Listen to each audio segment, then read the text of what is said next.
success. Maybe you're saying, we hit a wall with fundraising. I feel like we're doing everything, but it's not adding up to real growth or the growth we need. We've had some success, but breaking through the plateau we're in feels impossible. That's a big one, right?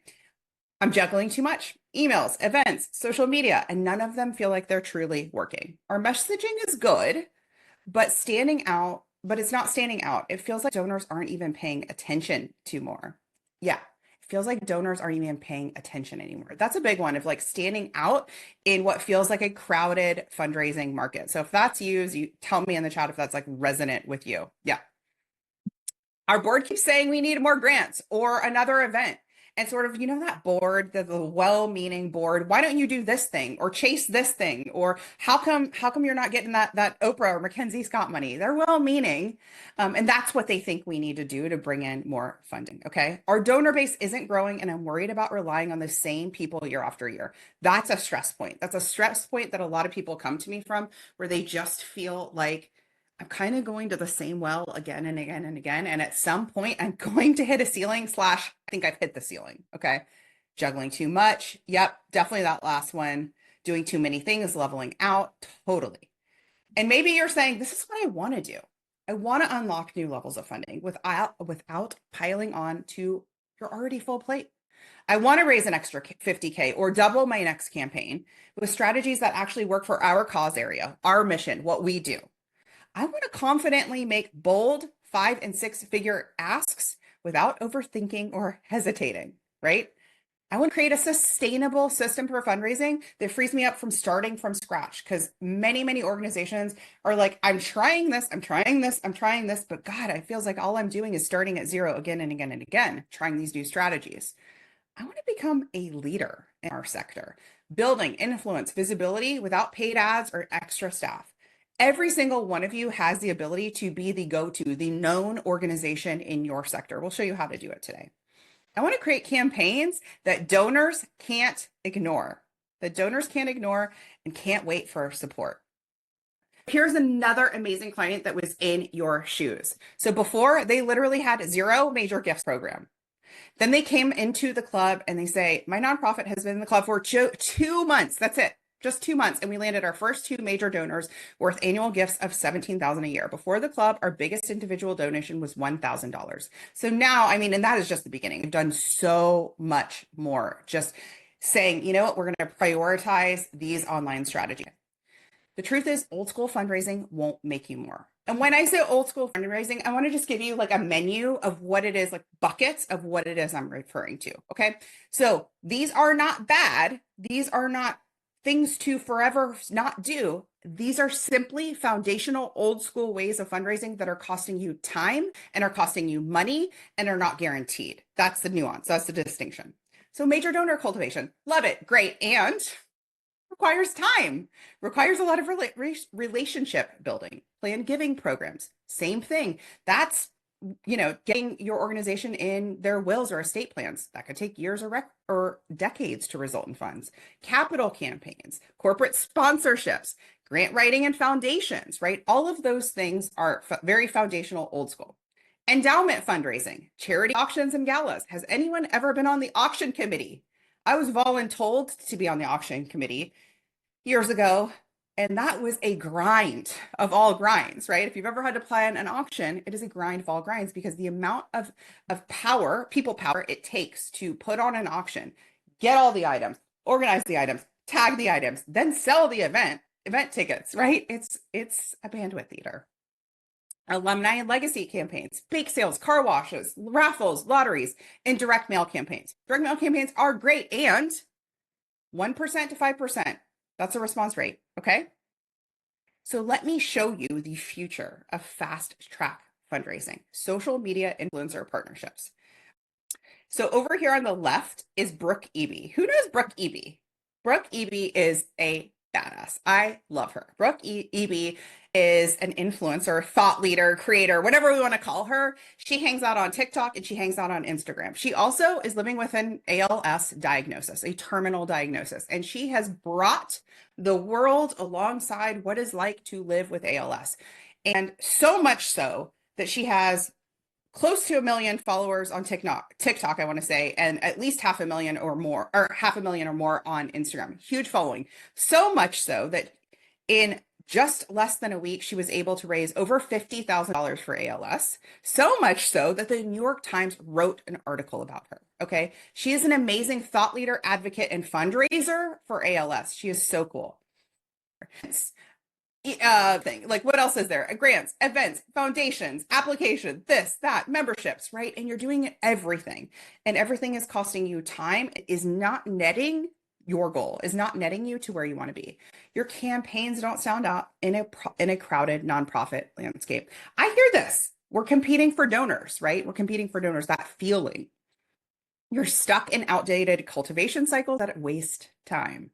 You're running costly events with shrinking ROI. So this looks like when you have an event, you're like, no, no, no, our event is awesome, Christina. I'm like, okay, so you raise $500,000 with your event, but the event costs you 350,000 to put on, right? You really want to look at like, what is the net that is bringing? Yeah. What is the net that is bringing? Maybe you're reactive fundraising. This looks like where you're not even getting feedback and you're not even refining your methods before you launch because you're in a permanent cycle of like one campaign ends, you have like 1 second to take a breath, and then you're like, we got to go. We got to raise more. We got to do more. We got to do more. And it seems like this endless cycle of fundraising. If that's you, give me a 1 in the chat. You're overlooking Gen Z. I want to hear if Gen Z is even on your radar and you're like, how do we partner with them? How do we get them in our audience? This is your future donor pool. This is your future donor pool and biggest untapped opportunity. Okay. Your board, they're playing it safe. And it's not their fault because they are boarding how they think boards should, right? But they're pushing you for these outdated strategies. Yeah, Donna says, I don't know how to get Gen Z. You're gonna know by the end of today. You believe hiring staff is the solution. This looks like, Christina, if I had more time, if I had somebody that was good at blank, then we'd grow. But the strategy, not the head count, is what drives real growth. Okay, so what we're going to learn today does not require you to add more staff. You believe viral moments are only for the big name nonprofits. You know, the Habitats for the Humanities, the American Cancer Society, all the big names, right? And you have a fear of bold asks that are holding you back from those upgrades. The amount of coaching calls I've had with organizations who say, I know that this donor has the capacity for more, but I'm just scared to ask. If that's you, tell me in the chat. And that is normal. And we teach a process so that you can actually lean into those conversations instead of just going, you know what, I'll just take what I can get. It's better than nothing. That will not get you to your goal. And if we think about the Ice Bucket Challenge, the virality of the Ice Bucket Challenge was not built on the fact that, you know, Cameron Diaz dumped a bucket of water. It was built on the everyday person and the niche thought leaders and the niche influencers with bigger audiences too. This was not just about celebrities, okay? Now let's like kind of hone in on this graph. And this is why I'm so wild. Yeah, we'll talk about that, Sophie, of how to find them. Like, will not stop talking about this. Let's look at this side by side. The creator and influencer economy is booming. So on the left here, let me go over here. You can see here that in 2016, the creator economy was a $50 billion economy. Then it jumped to $127 billion in 2023. It is projected by 2030 to be $528 billion. Meanwhile, I love your direct mail. Don't get rid of it. However, it's not going to double your next campaign. You with me? Because direct mail is just flatlining. Great, leave it there. And we need to layer a strategy. It's like, I think about a 4-burner stove a lot. Direct mail can be on the back burner. It's simmering. It's good. Keep doing it. Yes, it's real. Yes, it's real. And meanwhile, we want to front and center build out your street team. So before, this looks like every campaign is a battle trying to reach your fundraising goal. You're chasing endless ideas for your board, searching for that Mackenzie Scott funding. You're stuck applying and waiting for grants, hoping you're awarded them. You fear over asking and burning out your existing donor base. You dread giving days because hitting your goal feels impossible. After, this looks like hitting your fundraising goal early. You hit it ahead of time. You have a clear, repeatable path to growth that will double your next campaign. Influencers start reaching out to you. Hey, can we partner? Hey, can we help? Hey, can we be part of your community? She wants to use her platform of over 1 million collective followers to help the world, to help causes she cares about. We want our clients to make the investment back in the first 30 days. Okay. How can you do that? We support you to do that. We have curriculum to support you to make your investment right out of the gate. Securing in-kind influencer partnerships. Kick off your first social street team. We have a new module that is all about starting your street team in 30 days or less. We have a workbook and we go. Run a quick conversion campaign with our 3-phase system, right? Get 50 new donors that way. Lock in a high impact collaboration. Make a bold ask and reignite past donors. This is a really fun one because there are lapsed donors in everybody's network, right? Just lapsed donors. Don't let them lapse. So we have lapsed donor scripts and we have a workflow so you can email or call lapsed donors. You can also kick off a monthly donor campaign, converting casual givers into committed supporters. I want to offer your investment in the club isn't an expense as much as it is an accelerator. It is getting you to where you want to be faster. These could be your wins. 100K secured in 2 coaching sessions, 70K to purchase a dream piece of land, 5X year-over-year donations, 10,000 raised through the social street team of just 10, 100K raised in the slowest month of the year, doubling their initial goal, 25K major gifts secured multiple times from an executive director with no fundraising experience, double their email fundraising campaign results with our strategy, 53 new recurring donors in 7 days. 10,000 in business sponsorships secured in the first 3 months of the club. Come on, $10,000 in event ticket sales early. What would it feel like to have the support of 110 donors and exceed your goal? This is how you bring in new audience members, right? Or new donors, right? And new followers is having an online fundraiser like this, where it's not the same 20 people donating to your fundraiser again and again and again, and a trickle of like, well, we got 3 new people. Oh, this is what's possible. This is what you should prioritize for your organization. This is a client. She says, I wanted to report their event last night went amazing. I made hard pitches for donations. We worked on some mindset set ahead of this, and we raised $400, which is doubled to $800 by the end, which is huge considering it's usually crickets. At one point, I thought I was being too aggressive, but I went with it and it paid off. Thank you for the coaching. It wouldn't have happened. Now here we are. We're at 18K, 7K to go. Come on. So good. You may be saying, how can I do this with a small staff or solo shop? Okay. So because you're a small staff or maybe a solo shop, that's why it feels like I'm the only one fundraising. It falls on me all of the time, right? Because you are the only one fundraising. It does fall on you. So this is the most scalable, impactful, fast way to grow your organization from solo ED, small shop ED to a thriving mid-size organization. This particular solo ED did this with 3 social street teamers. She raised 7K so far, plus a 5K match, like 3 social street teamers. You can start small. You can start small. Totally. And here's another past client. So this I wanted to show you because they have they have less than 1,000 followers online. They run a campaign every year with students. This one in particular brought in over $100,000, $150,000. Okay. You may be saying, I don't have a continuing ed budget. But what I want to ask is, can your organization continue to afford to keep fundraising the same way? So if you're experiencing plateaus, if you're experiencing shrinking donor retention or struggling to get in, more new donors or board buy-in, I want you to think about this being less of an expense and more of a solution. Like, how are you going to solve this problem? Influencer marketing, I showed you, is only getting bigger. And 5 years from now, we're going to sit on a webinar and you're going to be like, oh man, we should have done that earlier. Or you're going to see a competitor, air quotes, because I don't really think there is competition, right? Where you're going to see some other organization who's partnering with an influencer and having the same results that you wish you had. The creator economy is only getting bigger. Get in on the ground floor, like do it while these influencers are not getting pitched by nonprofits. This is wide open territory. My sister-in-law has hundreds of thousands of followers on Instagram. And I asked her, I said, how many nonprofits have asked you to partner or do anything? And anyone want to guess what she said? Zero. Yeah. Yeah. Zero. The truth was, and I was very like, wow, one nonprofit asked her. And you know what she said? She said, yeah, I'd love to share your fundraiser. They were mission aligned, cause aligned. It aligned with her values, her values, her interests. They had her do this once, and guess what they did? They never reached out again. They didn't retain her. It was one and done. And I'm like, no, she has hundreds of thousands of followers. Like, what? And she was so excited.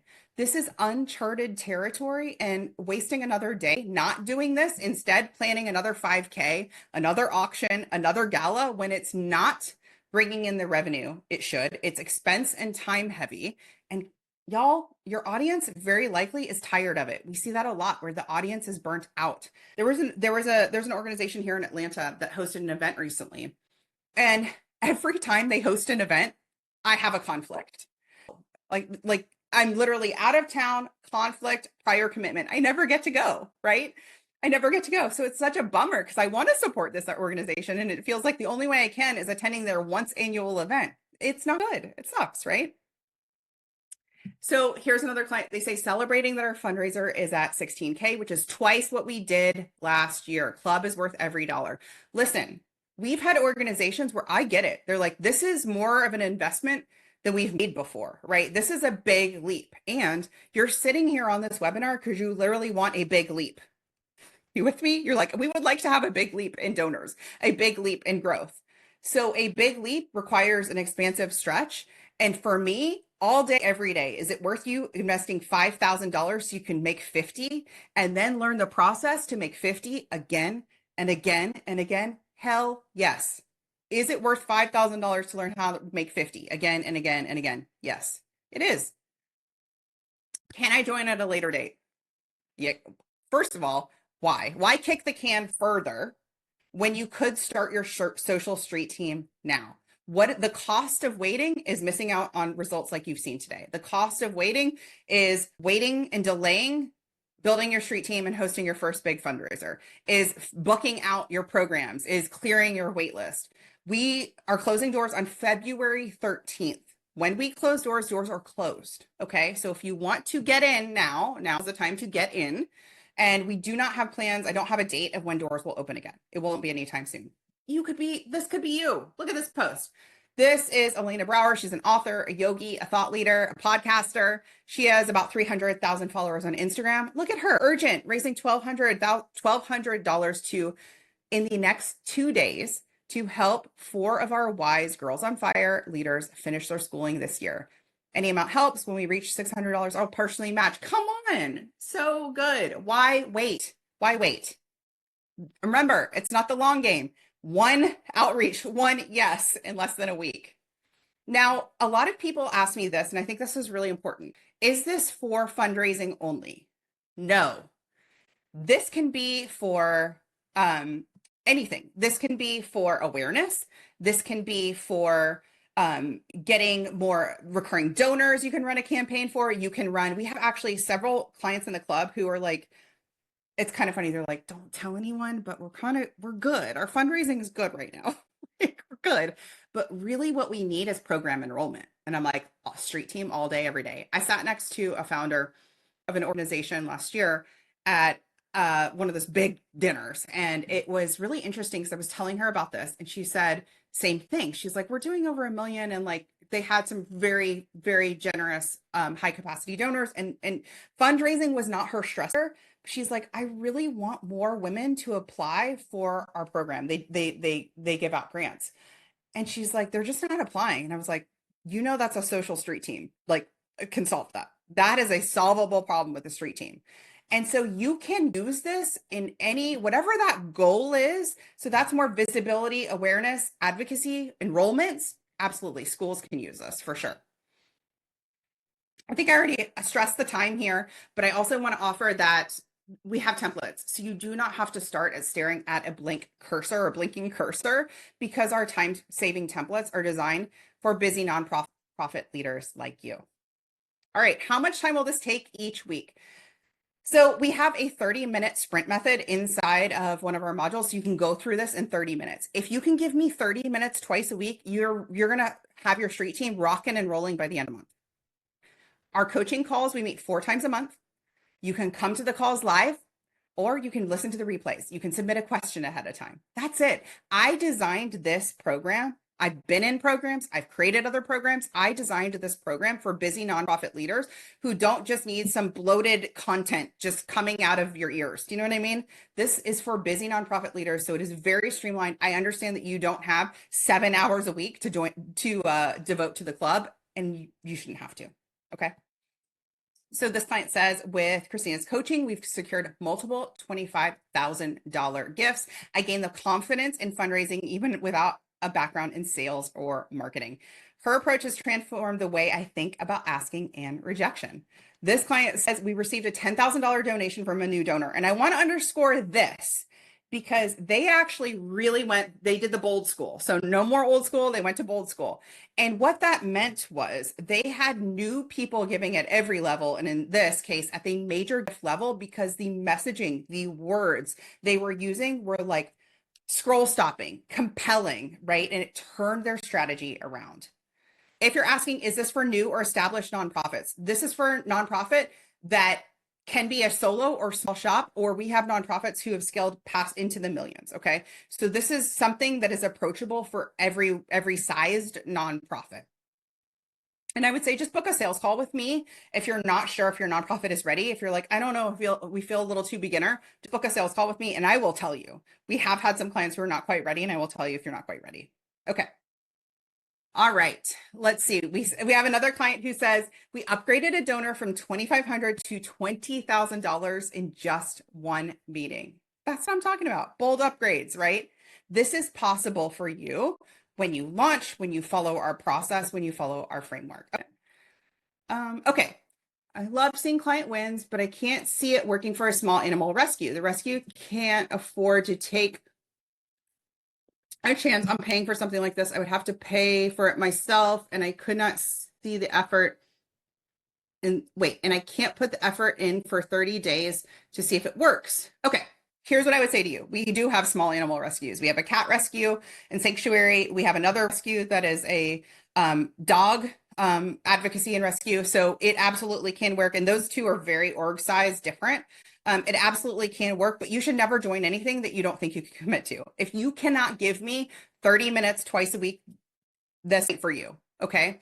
But I want to offer everything as a risk. Nothing is guaranteed. So, you know, all the different things that we talked about earlier, we saw this, even though grants you've been awarded, people couldn't access that funding. We are in an uncertain time. So I'm simply saying to you, you got to prioritize some other digital first strategies. And I'm showing you that our clients from all different sizes are finding success with it. Okay. Okay, here's the thing. The price might seem like a lot, but 5,000 to 7,500 is not unheard of price to pay a grant writer for one grant. That's right. And then you have to pay them to report back on the grant, and you don't even know if you'll be awarded the grant. And then you get the grant. And this may be the part that just, you get the grant and you can only use it for this narrow use case. You can't even use it for operational expenses. You can't even use it. We have organizations who started and all they wanted was to be able to hire a little more support, and they couldn't do it because they didn't have the funding. They didn't have the funding to have an admin person. And it is such a beautiful thing. We have multiple organizations in the club who are hiring admin, who are hiring virtual assistants, who are hiring fractional marketing and fundraising to actually help implement this. You cannot do this if you don't have enough funding coming in, right? Yeah. Okay. Have you helped youth sports organizations? Good question. I've worked with a lot of schools. I myself am a parent of, we are on the sports circuit. Oh, yes, actually I have. I have worked with another organization that served, let's see, they had a leadership education kind of after school program, and they also had football and cheerleading. So yes, I have. And this absolutely will work. I would say book a sales call with me and we'll talk more about what this looks like. But I'm still trying to figure out who gives money because some random person on social media recommends it. Love it. I love this question because you're missing it. You're missing it. And here's the truth, Tim. You have already been influenced in your life, probably weekly. So here's what it sounds like. There's a restaurant near me that I forgot about. Like I remember when it opened, and then my friend was like, "Oh my gosh, it's the best. You have to go try this very specific taco they have there. It's so good." That's influencer. That's it. One trusted person telling another person they trust something, an endorsement. This is, think about the Stanley Cup. I don't have a Stanley Cup, but you know what I'm talking about. The little Stanley Cup with the handles. Do you know that two influencers, two moms on Instagram turned the Stanley Cup around? They were going to stop making the Stanley Cup. And then these two influencers legitimately liked this product so much they started talking about it. And then Stanley was like, holy crap, we're seeing so much sales. And then the influencer said, hey, can you make them in this color? And they were like, a collab. Okay. Now we have people like knocking down the doors of Target and Starbucks trying to get the like exclusive limited edition over $100 Stanley Cup, a cup. Why? Because it's not some stranger saying this you should buy this. It is one person who already knows, likes, and trusts that person saying, I really like this. I think it keeps my coffee cold the longest. I think it's kind of cute. I think it's fun, right? Whatever their reasoning is, right? They already follow this person online. They already know, like, and trust them. So when you think about Tess, who raised 60 plus K for different causes, her audience is all Taylor Swift fans, Swifties. That's her people. Okay. Those are her people. And so her audience is super sticky and engaged with her content because she has literally followed Taylor Swift around on tour all year. Now, when she said, and what I loved about what Tess did, and I think was so special, is she did a lot of talking head style videos and said, this is why domestic violence is important to me. This is why I want to raise $30,000 for this organization. And she told her community, and you know what her community said? We love you, Tess. We want to help. Or they said, I had no idea. I had no idea that this was a cause, that I had no idea that this was a problem. I had no idea that this was whatever. And people want to, like, you got to give people the benefit of the doubt that they actually want to see good, positive change in the world. They don't just want to be sold something transactionally. I'm with you, but they want to be a part of positive change in the world. We have tried engaging influencers for previous campaigns, and typically they ask a minimum of $500 for one story. Yeah, you're doing it wrong. That's okay. Many ask for much more. Can we find people who are willing to support the campaigns for free? Okay, the answer, Sarah, is mission alignment. This is not transactional. This is mission alignment. Very similar to you're not just throwing like spaghetti at the wall. Does the nonprofit develop the digital materials for the influencer? We give you the kit. It is a complete done for you kit. And all you have to do is customize it to your cause. But yes, you want to give them, remember I said it's like ordering off a menu versus cooking Thanksgiving dinner. That's their experience. It doesn't feel like they joined a board. It doesn't feel like they joined a committee. It feels very like, oh my gosh, I'm making such a great impact. This is such a fun partnership. And this didn't take a lot of like time, bandwidth, draining. Saw something about rural, small town, totally fine. Yes, we have an organization that is in, well, there's a couple that come to mind that are in smaller cities or communities. Absolutely. And it's, again, remember I said you don't need the Kim Kardashians. You don't need it. Your street team may be made of amazing influencers that you and I have never heard of, and that's okay. So you're will probably be very locally focused. That's step one. The other focus on how to find them is that platform. And we would outline the platform that makes most sense, right? And then you want to make sure that there's that mission alignment. So it's like that Venn diagram of where is the overlap for them. Oh yeah, I've worked with tons of international organizations. Absolutely, yes. And so that's why I love this. Is it because international NGOs really have the challenge too of like their people don't always get together for the annual gala. Their board members could be across the country or world. Their volunteers, well, they may not have volunteers, right? Their supporters, their donors may be all across the world. Absolutely. And if anything, you should be doing this because what's your plan to acquire new donors if not buy a list or something that's no good? Okay. I think I answered that question. Case studies of small organizations doing this. Yeah, absolutely. Rural is not a problem. Rural is not a problem. I think I got that. How do you reach senior population that doesn't use social media? They do, they do. They do, Linda. First of all, the number one population, I have to check the facts, but last time I checked, of people on Facebook is 65 plus, is baby boomers. Okay. They are on social media. Maybe they're not on TikTok as much, but they are on social media.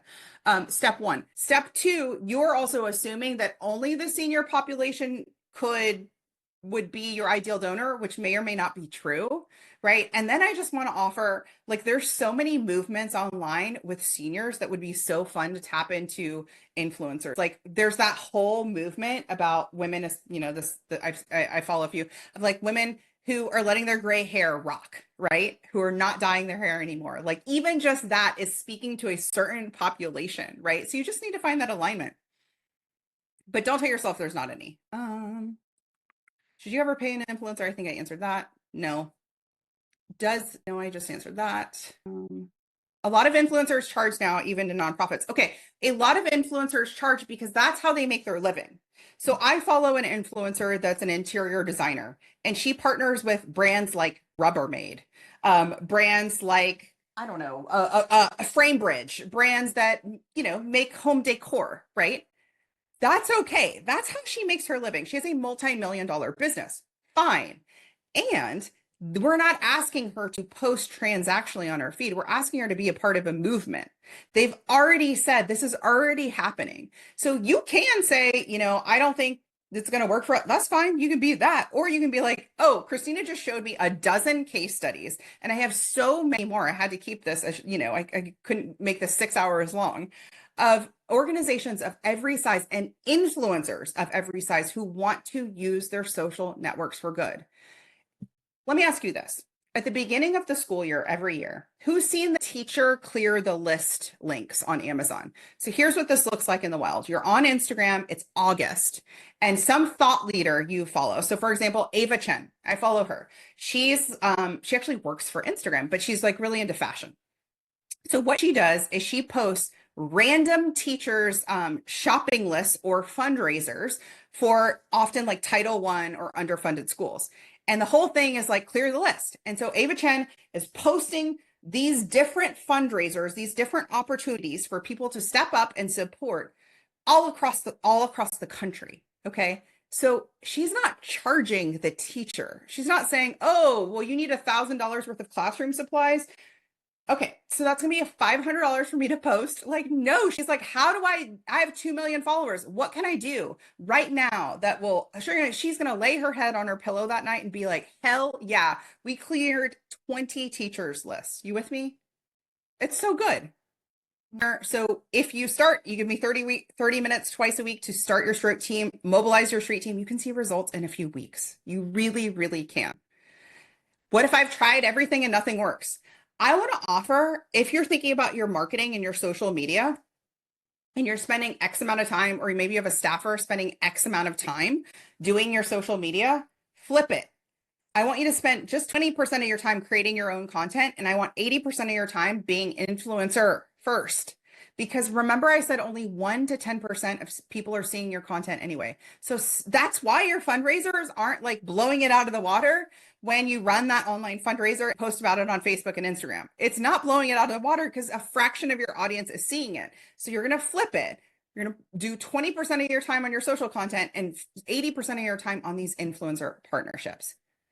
Is everything online, or it depends? Oh, you could use influencers for like an in-person thing, or like our clients that have events who sell out their events early. Absolutely. You can partner with a street team for any sort of advocacy program enrollment. You could have influencers come and do kind of like we did at Pond City Market, where you're like, come see our program. That would be kind of fun for like youth sports education. Where you're like, come to our program, do a day in the life as, in the program or something like that. That would be really fun. How we supply baby necessities to moms and babies. Finding influencers in that community can be a real challenge. Trying to think of how we can find influencers. Oh, you can find influencers to absolutely, absolutely. So you're probably going to go more geo specific. Absolutely. Moms, We want to think about like who is the audience alignment? What other accounts do moms in this area follow? That's how we get there. That's the coaching you'd come for. You'd go into our curriculum, you'd fill out the audience alignment worksheet, get feedback on that, and then we go. Okay. Do we need to have bold social media first before we dive? Bold social media first before being able to really dive into the street team method? No.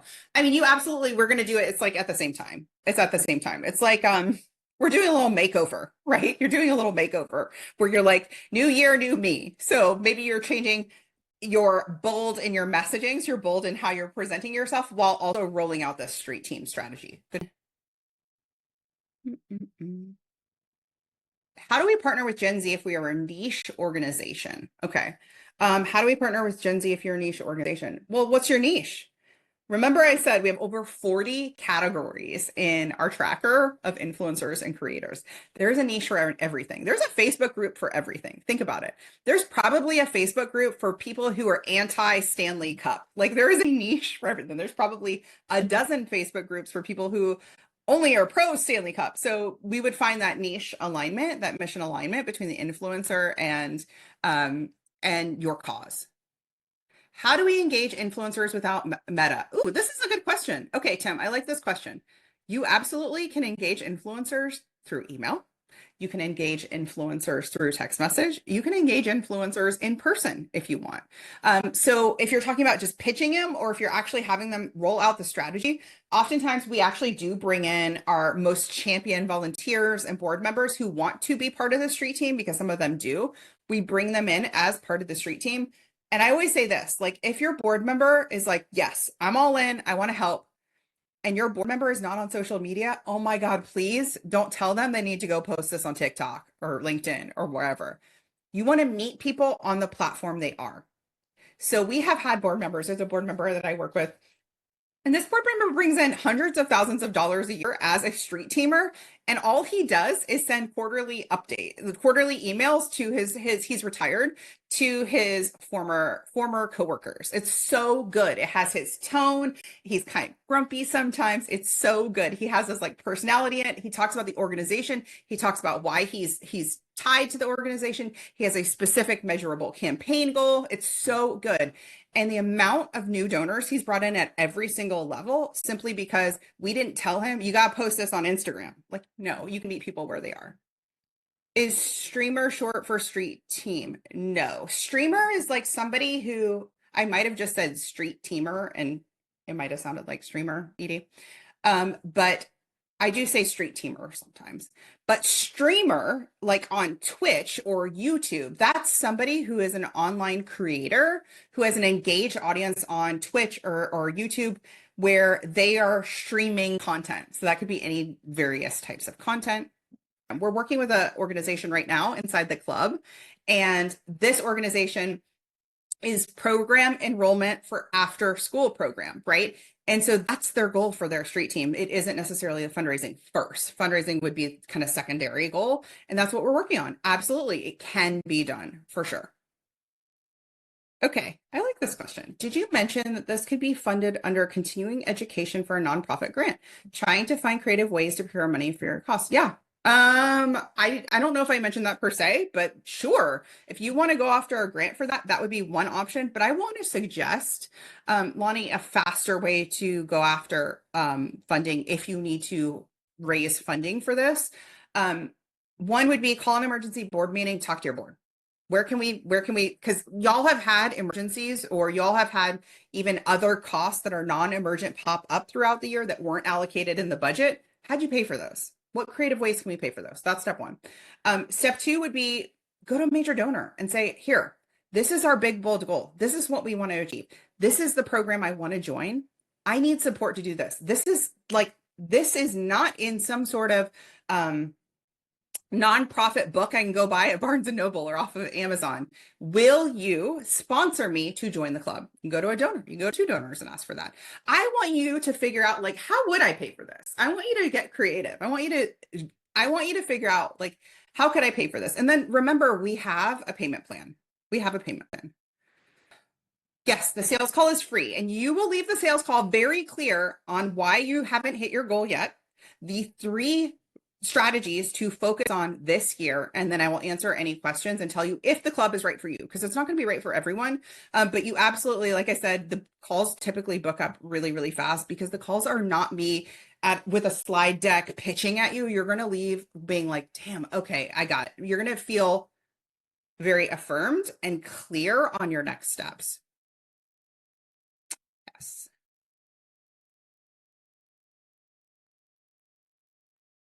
Right. What else?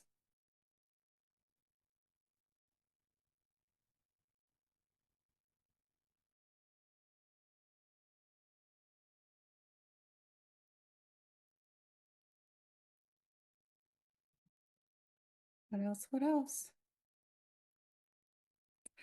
I like just the general question, which is, but how do you find the influencer too? Here's what I want to offer. We now live in a world, you just saw the rise of the creator economy, where you're already one person away from an influencer. The amount of times I've had a call with a new organization that joins the club, and we talk about, okay, here's where your audience would be. Here's the kind of ideal alignment for our influencers. And then they realize, like, oh, so and so's daughter is a YouTuber, or oh, so and so, I forgot, has this Instagram account, right? They are everywhere. They are everywhere. Remember I said like sister-in-law, like they're everywhere. It is a matter of like starting to see it. And then also realizing that there's no gatekeeper between you and the influencer. It's just is right there. And that's why I love it so much is it's not like trying to get in touch with so-and-so's PR team or so-and-so's booking agent or some celebrity, right? Which feels so gatekept and takes forever, right? There's a couple of like, I have like for the podcast where I have just like a wish list of a couple of really important thought leaders who have like PR teams and assistants and people and getting in the way of getting in touch with them. There's none of that with influencers. Some they're in their DMs because they literally want collaborations. Many of them do one of two things. One, this is their full-time job and this is how they get paid. So of course they want people to reach out to them. One. Two, this is their side hustle. This is their side hustle, and they do this because they want to. So I'm thinking of another influencer who has like a foodie account, and she just loves going to local restaurants. She loves all different types of cuisines. She loves to try about it. She loves to talk about it. It is fun for her to create that content and then have people create community around that content. People DMing her, talking about it, people commenting, oh my gosh, have you checked? Like she loves that, right? And so this isn't necessarily her full-time job. This is like her fun. This is where she feels fulfilled. And there are so many organizations that serve food insecurity, right? There's alignment that could partner with her, but aren't. They just never ever asked. They've never ever tried. Okay, what other questions? And so you don't have to be good at social media for this. You don't have to be good at social media for this. You do not have to be a whiz in TikTok or Snapchat or LinkedIn or whatever, Facebook. You don't. Because that's what we're letting the street teamer do. They're the whiz in it. They're the ones who are like, this device is their buddy. They love it, right? Their community, they love. When they post a story, their inbox gets flooded with DMs. You don't have to be the expert on social media. And that's kind of why I love this too, because it gives you that time freedom. So instead of laboring over, the creating the perfect reel or the perfect video or the perfect carousel post, instead, you're working with somebody who that's their zone of genius. They thrive doing. All right. How do you find street team slash influencers? We are trying to build a multi-sport facility, $20 million to build. Love it. Okay. We're trying to build a multi-sport facility. Where is it? What kind of sports? Those two questions will narrow in. Remember the 40 categories? So suddenly we're narrowed in on certain categories. Who else, who's passionate about, who could be passionate about that facility that doesn't know about it yet? Who is already passionate about that facility? Those would be the beta kind of group. And then I would brand it so that it was such a cool name and such a cool opportunity that people really were excited to be part of that street team. But yours is going to be locally focused, and that's most likely. I could be wrong there, but I think it's going to be locally focused based on it's a physical building. So this isn't about getting donor lists. This isn't about wealth engines. This isn't about grabbing high net worth individuals and getting their contact information and then trying to convert them over direct mail, which by the way has a 1% for cold lists response rate, 1%, and takes a long time. So you better send them a lot of direct mail pieces, right? So this isn't about that. And then for email lists, that's a bad idea anyway to buy lists. So it's not about that. It's not about just cherry picking and looking for where are the high net worth people. This is about cherry picking who would be the perfect ambassador to lift up and advocate for my cause, who already has an audience on alignment with our cause. Grab the brochure, grab the leadership approval template, and go to bat. Go to bat for joining. What is the long-term plan to bring in new donors? What is the long-term plan to cultivate millennials, Gen Z, and even Gen X too? Like, what does that look like? Okay. Awesome. Perfect. All right. Thank you all so, so much. And if you're not already in our Facebook group, go in our Facebook group and I can also answer some questions there. Bye, y'all.